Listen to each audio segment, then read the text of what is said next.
મિત્રો, આપણે આની પહેલાના લેક્ચરની અંદર સવર્ગ સંયોજનોના ચુંબકીય ચાકમાત્રાની ગણતરી વિશેની વાત કરી હતી. હવે એની અંદર કેટલાક ગુણધર્મો વિશે વાત કરશું અને એમાં પણ કેટલાક અપવાદો પણ છે એના વિશે પણ ચર્ચા કરશું. અને ખાસ એક વાત હતી કે ઓલું આપણે એક બંધારણ જોયું હતું MnCl6 - અને મેં તમને એવું કીધું હતું કે જો પૂછાય તો આપણે એનામાં ચુંબકીય ચાકમાત્રા શૂન્ય ગણશું અથવા તો સંકરણ કોઈ મળી શકતું નથી એવી વાત કરી હતી. પણ એ એટલા માટે કરી હતી, એનું કારણ શું હતું કે તમે હજુ આ ગુણધર્મો ભણ્યા નહોતા. હવે ગુણધર્મો ઉપરથી એ જે MnCl6 - અને MnCN6 - એ બંને ઉદાહરણોને અહીંયા આપણે અપવાદની અંદર જોશું કે કઈ રીતે એની અંદર સંકરણ જોઈ શકાય અને અયુગ્મિત ઇલેક્ટ્રોનની સંખ્યા ગણી શકાય અને તેના ચુંબકીય ચાકમાત્રાના મૂલ્યો શું છે એ આપણે ગણી શકીએ. જોઈએ આપણે સૌથી પહેલા ધ્યાનમાં રાખવા જેવી બાબતો આની અંદર શું છે. જો મિત્રો ગુણધર્મો છે એનો મિનિંગ શું આપણે કહી શકશું કે ભાઈ ગુણધર્મો છે ને એ ગોતેલી વસ્તુ છે, જે તથ્ય છે જેને આપણે માનવાના હોય છે, બરાબર. એટલે આવું કેમ એવો ક્વેશ્ચન માર્ક આની અંદર આપણે ક્યાંય કરી નહીં શકીએ. આપણે આ માનવાનું છે કે આવું હોય છે, બરાબર. તોય છતાં તમને ઘણી બધી આમાં ખબર પડી જશે, એટલે ઉપાધિ ન કરતા બહુ. જોઈએ, સૌથી પહેલો પોઈન્ટ છે કે ડી કક્ષકમાં 3 ઇલેક્ટ્રોન સુધીની ધાતુઓ, ડી કક્ષકમાં 3 ઇલેક્ટ્રોન સુધીના ધાતુ આયનો જેવા કે કયા તો Ti3+, V3+ અને Cr3+. એટલે આ ટિટેનિયમની ઇલેક્ટ્રોન રચનાની અંદર 3 ઇલેક્ટ્રોન ગુમાવીએ ને તો ડી કક્ષકમાં કેટલા ઇલેક્ટ્રોન વધે? માત્ર ને માત્ર 1 ઇલેક્ટ્રોન વધે. એટલે અહીંયા લખ્યું છે D1. પછી V3+ એટલે કે એની ઇલેક્ટ્રોન રચનાની અંદર શું થાય કે ડી કક્ષકમાં 2 જ ઇલેક્ટ્રોન વધે. 3+ છે એટલે 3 ઇલેક્ટ્રોન દૂર થઈ ગયા પછી કેટલા વધે? ડી કક્ષકમાં 2 જ ઇલેક્ટ્રોન વધે. અને Cr3+ ની અંદર શું થાય કે 3 ઇલેક્ટ્રોન દૂર થયા પછી બાકીના કેટલા ઇલેક્ટ્રોન વધે? અહીંયા ખાલી ને ખાલી 3 જ ઇલેક્ટ્રોન વધે, બરાબર. એટલે અહીંયા આપણે જે જોવાનું છે એ ખરેખરમાં શું છે કે જો આ ટિટેનિયમ, વેનેડિયમ અને ક્રોમિયમ એ એવા તત્વો છે કે જેમાં ડી કક્ષકમાં અયુગ્મિત ઇલેક્ટ્રોનની સંખ્યા 1, 2 અને 3 હોય અને એ જો કોઈ અષ્ટફલકીય આકાર કોઈ ધરાવતું સંકરણ ધરાવવા માંગે છે, એટલે કે ટિટેનિયમ સાથે 6 લિગેન્ડ જોડાયેલા હોય તો એનો આકાર કેવો હોય? અષ્ટફલકીય હોય. તો એનું સંકરણ શું બની શકે? તો સંકરણ દરેક વખતે આવું જ બનશે ને કે ડી કક્ષકમાં જગ્યા છે તો આપણે અહીંયા યાદ શું રાખશું કે ડી કક્ષકમાં 1 જ ઇલેક્ટ્રોન છે, પણ સંકરણ જો અષ્ટફલકીય આકાર હોય તો દરેક વખતે કેવું થશે? D2sp3. કઈ રીતે? તો ડી કક્ષકમાં 2 જગ્યા, 1 S કક્ષક અને 3 P કક્ષક. આ તમને લોકોને ખ્યાલ હોવો જોઈએ. આ છે 3D કક્ષક છે, આ 4S છે અને આ 4P છે. આપણે કેટલા બધા એક્ઝામ્પલ જોઈ ગયા છીએ, બરાબર. એટલે કેવા શું માંગીએ છીએ કે આ 3 એવા છે D1, D2 અને D3. એટલે કે 3D કક્ષકની અંદર 1, 2 અને 3 ઇલેક્ટ્રોન હોય ત્યાં સુધી આપણું સંકરણ શું રહેશે? D2sp3, બરાબર. દરેક વખતે આપણે અહીંયા આ રીતના ક્રોસ કરીને બતાવી શકાય ખરી. એટલે મેં દરેક વખતે લખ્યા નથી, પહેલા 2 ની અંદર આપણે જોઈ લીધા, ત્રીજાની અંદર સેમ એઝ છે D2sp3, બરાબર. એટલે આપણે શું કહેવા માંગીએ છીએ? D1, D2, D3 જે સંકરણની અંદર આપણે જો વાત કરીએ તો અષ્ટફલકીય આકાર મેળવવાના સંકરણ કરવા માટે sp કક્ષકો સહિત 2 ડી કક્ષકો પણ ખાલી હોય છે. એટલે S અને P તો ખાલી જ છે, S અને P તો ખાલી જ છે, પણ 2 ડી કક્ષકો પણ હાજર છે ખાલી પડેલી. એટલે સંકરણ શું બનશે? D2sp3. હજુ આની અંદર આગળ વધીએ કે D1, D2 અને D3 ની અંદર આ સંકરણ છે તો D4, D5 અને D6 ની અંદર શું જોવા મળે છે એ જોઈએ. તો અહીંયા શું છે, જ્યારે 3 કરતા વધારે ડી ઇલેક્ટ્રોન હાજર હોય ત્યારે અષ્ટફલકીય સંકરણ માટે, અષ્ટફલકીય સંકીર્ણ છે તો ખરી, પણ એની અંદર સંકરણ માટે 3D કક્ષકના ઇલેક્ટ્રોનનું, આ ખાસ યાદ રાખવાનું, 3D કક્ષકના ઇલેક્ટ્રોનનું શું કરવું પડશે? હુન્ડના નિયમ મુજબ કંઈક ટૂંકમાં બંધારણ હોતું નથી. હુન્ડનો નિયમ શું છે કે ભાઈ ઇલેક્ટ્રોન છે ને એકબીજા સાથે આમ યુગ્મીકરણથી કનેક્ટેડ હોવા જોઈએ. એટલે હુન્ડના નિયમ મુજબ ઇલેક્ટ્રોનનું યુગ્મીકરણ અહીંયા જોવા મળતું નથી. આ પોઈન્ટ એવો કહેવા માંગે છે. અને ડી કક્ષકોની જોડ માત્ર 3D કક્ષકોના ઇલેક્ટ્રોનના યુગ્મીકરણથી જ પ્રાપ્ત થાય છે. આ કાંઈ ખબર પડી નહીં, બરાબર. તો સીધું આપણે પહેલા એક્ઝામ્પલ જોઈએ કે D4, D5 અને D6 માટે આપણે બે એક્ઝામ્પલ લઈએ છીએ. D4 માટે Cr2+ છે, Mn2+ છે. બેયની ઇલેક્ટ્રોન રચના શું થશે? તો 3D4 Cr2+ અને Mn2+ માં ડી કક્ષકમાં કેટલા ઇલેક્ટ્રોન ખાલી છે? 4 ઇલેક્ટ્રોન અયુગ્મિત છે. બરાબર. હવે આપણે શું અહીંયા જોવાનું છે કે ભાઈ આની અંદર સંકરણ કરવું છે અને એમાં પણ D2sp3 સંકરણ જોતું છે, જે મેં અહીં બતાવ્યું છે. તો એવું કરવા માટે શું કરવું પડે? તો આ ઇલેક્ટ્રોનનું શું કરવું પડે? યુગ્મીકરણ કરવું પડે. તો કેવી રીતના ખરેખરમાં ભરાય? જોજો આ અપવાદ છે. તો એમાં કેવી રીતના ઇલેક્ટ્રોન ભરાશે? એકમાં યુગ્મીકરણ થશે, બાકીના બે કેવા રહેશે? એમને એમ પડ્યા રહેશે. એટલે અહીંયા સંકરણ કેવું બની જશે? D2sp3. આ જો ક્રોસ કરેલા છે, D2s અને P3. સેમ એઝ જો Mn2+ અને Fe3+ ની ઇલેક્ટ્રોન રચના લખી તો શું થાય? 3D5 ને 4s0. આવી ઇલેક્ટ્રોન રચના બને. આ તમને હવે આવડવી જોઈએ એટલે ફટાફટ મેં લખેલી છે. તો આનું આપણે ફેર ગોઠવણી કરીએ તો શું બની શકે? જો આની ફેર ગોઠવણી અપવાદરૂપ રીતે છે, આને તમારે ખાસ યાદ રાખવાની છે. Cr2+ અને Mn2+ માં સેમ એઝ આની અંદર પણ એ જ રીતના. અરે Mn2+ ને અહીંયા શું આવશે? Mn3+. Sorry, Mn3+. અહીંયા કેવી રીતના ગોઠવાશે ઇલેક્ટ્રોન? 1 2 અને આ 3 4 અને 5 ટોટલ. તો એક ઇલેક્ટ્રોન અયુગ્મિત રહેશે, અહીંયા 2 ઇલેક્ટ્રોન અયુગ્મિત રહેશે, અહીંયા કેટલા રહેશે? 1 જ. અને લાસ્ટ વનની અંદર શું થશે કે બધા જ યુગ્મિત થઈ જશે.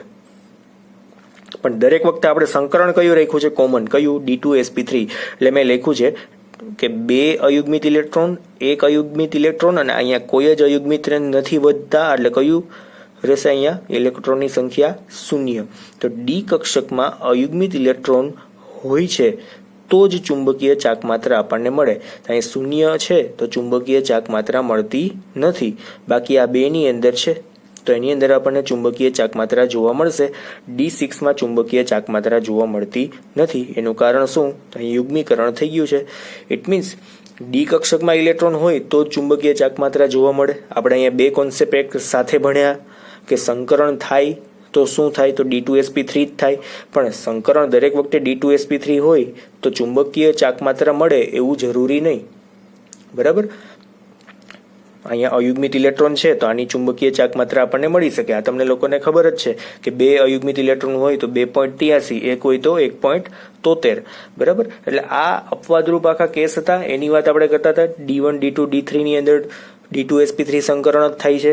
D4 D5 D6 ની અંદર પણ D2sp3 જ સંકરણ થાય છે. પણ આપણને D6 એક એવી કક્ષક મળશે કે D6 ની અંદર ચુંબકીય ચાક માત્રા જોવા મળતી નથી, કેમ કે એની અંદર કોઈ અયુગ્મિત ઇલેક્ટ્રોન નથી. આની અંદર 1 છે, આમાં 2 છે. D3 ની અંદર 3 હતા, D2 ની અંદર 2 હતા, D1 ની અંદર 1 અયુગ્મિત હતો. એટલા માટે આપણને ચુંબકીય ચાક માત્રા મળે.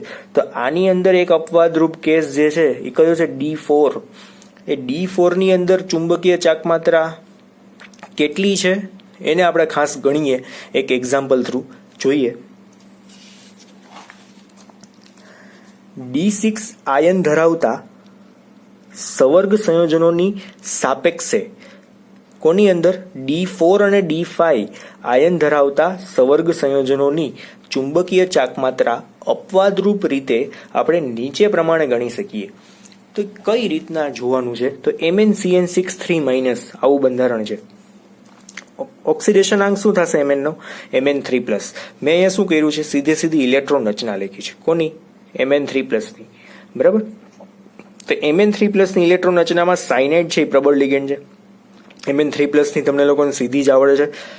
શું થશે? 2 ઇલેક્ટ્રોન અહીંથી જશે ને 5મો ઇલેક્ટ્રોન અહીંયાથી જાય એટલે ટોટલ કેટલા વધશે? Mn3+ માં 4 જ ઇલેક્ટ્રોન ડી કક્ષકમાં વધશે. બરાબર. હવે શું કરવાનું છે કે સાયનાઇડ પ્રબળ લિગેન્ડ છે તો ઇલેક્ટ્રોનની ફેર ગોઠવણી કરતા દરેક વખતે ફેર ગોઠવણી કરવાની આવશે. ક્લોરીન હોય તો પણ ફેર ગોઠવણી કરવી પડશે, સાયનાઇડ હશે તો પણ આપણે શું કરવું પડશે? ફેર ગોઠવણી કરવી જ પડશે. બરાબર. અને ફેર ગોઠવણીમાં થશે શું ખરેખરમાં કે એક જ ઇલેક્ટ્રોનનું યુગ્મીકરણ થાય. આ અપવાદરૂપ કેસ છે અને ખાસ યાદ રાખવાનું છે. શું છે અપવાદરૂપ કેસ? શું થશે? એક ઇલેક્ટ્રોનનું જ યુગ્મીકરણ થશે, બાકીના 2 એઝ ઇટ ઇઝ રહી જશે. એટલે કે અયુગ્મિત ઇલેક્ટ્રોનની સંખ્યા અહીંયા કેટલી થશે? 1 and 2. ટોટલ કેટલી થશે? 2. ચુંબકીય ચાક માત્રા કેટલી મળશે? 2.83. કેટલી મળશે અહીંયા? 2.83. તો અહીંયા સંકરણ શું મળે છે? D2S અને P3. બરાબર. જો એક ઇલેક્ટ્રોન આની અંદર યુગ્મીકરણ પામે તો 2D કક્ષક, 1S કક્ષક અને 3P કક્ષકથી આપણને શું મળી જાય? D2sp3. આવું કંઈક સંકરણ મળે. પણ આપણે આ જે વાત થઈ હતી કે MnCl6, જો આવું કંઈક બંધારણ હોય MnCl6 3- આ મેં તમને જે એક્ઝામ્પલ હોમવર્કમાં આપ્યું હતું તો આની અંદર કેવી રીતના થાય? જો MnCl6 હોય તો Mn3+ ની ઇલેક્ટ્રોન રચના આપણે શું લખીએ? 3D ની અંદર કેટલા ઇલેક્ટ્રોન? 4 ઇલેક્ટ્રોન ભરાય, જે અહીંયા આપણે હતું એને એ જ અહીંયા લખવાનું આવે. પણ sp અને d કક્ષક કઈ 4s 4p 4d કક્ષકો કેવી રહેશે? ખાલી પડેલી હાજર રહેશે. બરાબર. તો હવે અહીંયા ક્લોરીન છે ને એ નિર્બળ લિગેન્ડ છે, તો આની ફેર ગોઠવણી આપણે કરી શકશું નહીં. એટલે કેટલાક વિદ્યાર્થીઓ મને કોમેન્ટમાં પૂછ્યું હતું કે સર આની અંદર કયું સંકરણ લખી શકાય? મેં ત્યારે સાવ ના પાડી હતી, તમે કોઈ જ વસ્તુ એઝ્યુમ કરતા નહીં. આપણે આમાં આપેલ પૈકી એક પણ આન્સર લખશું, કેમ કે આપણે આ થિયરી ભણ્યા નહોતા. બરાબર છે. તો આ જે એક્ઝામ્પલ છે એની અંદર શું થશે? અયુગ્મિત ઇલેક્ટ્રોનની સંખ્યા અહીંયા કેટલી જોવા મળે છે તમને? 4 જોવા મળે. જો નિર્બળ લિગેન્ડ છે Mn3+, આનો ઓક્સિડેશન આંક છે 3+ જ છે, અહીંયા પણ 3+ હતો. પણ જો સાયનાઇડ હતો તો ફેર ગોઠવણી થઈ, ઇલેક્ટ્રોનની સંખ્યા 2 થઈ.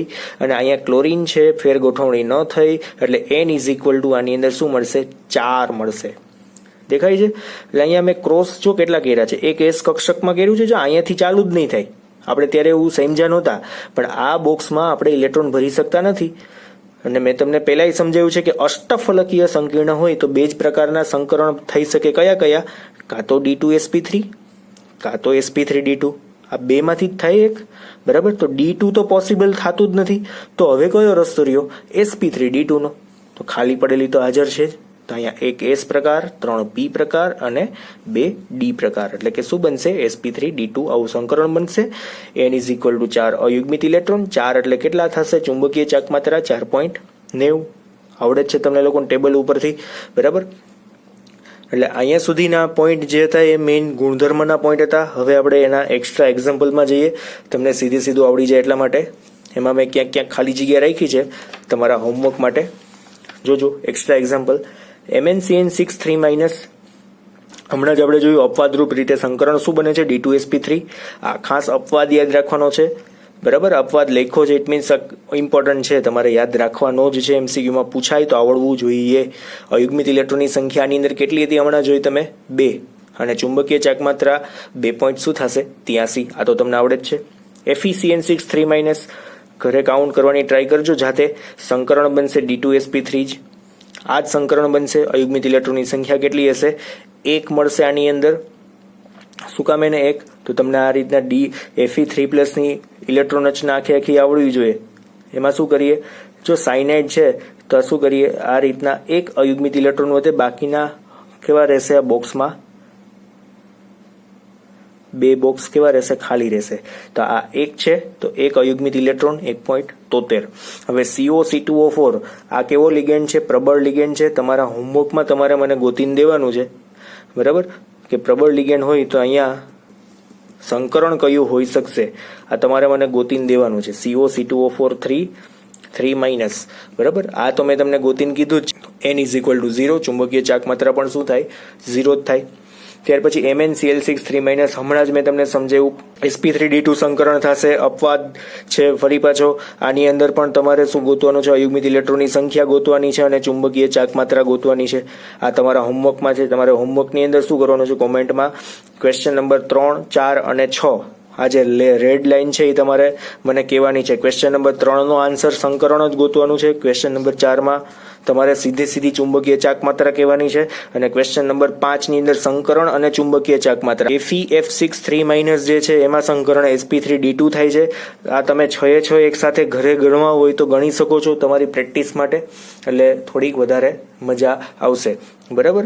ચુંબકીય ચાકમાત્રાનો આખો ટોપિક અહીંયા આપણો પૂરો થઈ જાય છે. એટલે હવે કોઈ ચુંબકીય ચાકમાત્રા વિશેની આપણે કોઈ ચર્ચા કરવાની બાકી રહેતી નથી. આ પ્રોપર્ટીઝ હતી, એટલે કે ગુણધર્મો હતા. આ ગુણધર્મોને યાદ રાખવાના છે, જેમાં 2 અપવાદ હતા, એ મોસ્ટ ઇમ્પોર્ટન્ટ છે. બીજું કંઈ ખાસ આમાં યાદ રાખવા જેવું નથી. આખી થિયરીની અંદર આ 2 અપવાદને જ, અને 2 અપવાદની અંદર અયુગ્મિત ઇલેક્ટ્રોનની સંખ્યા અને એની ચુંબકીય ચાકમાત્રા, 2 જ વસ્તુને તમારે યાદ રાખવાની છે. અને મોસ્ટ ઇમ્પોર્ટન્ટ આ બંને છે, એટલે તમારે આને ખાસ ભૂલવાના નથી. MCQમાં પૂછાય તો આવડવું જોઈએ. આ 2 જ વસ્તુ આખા ટોપિકની અંદર ઇમ્પોર્ટન્ટ હતી. પૂછાય તો આપણા માર્ક્સ જવા જોઈએ નહીં. બરાબર, અહીંયા સુધી રાખીએ. Thank you.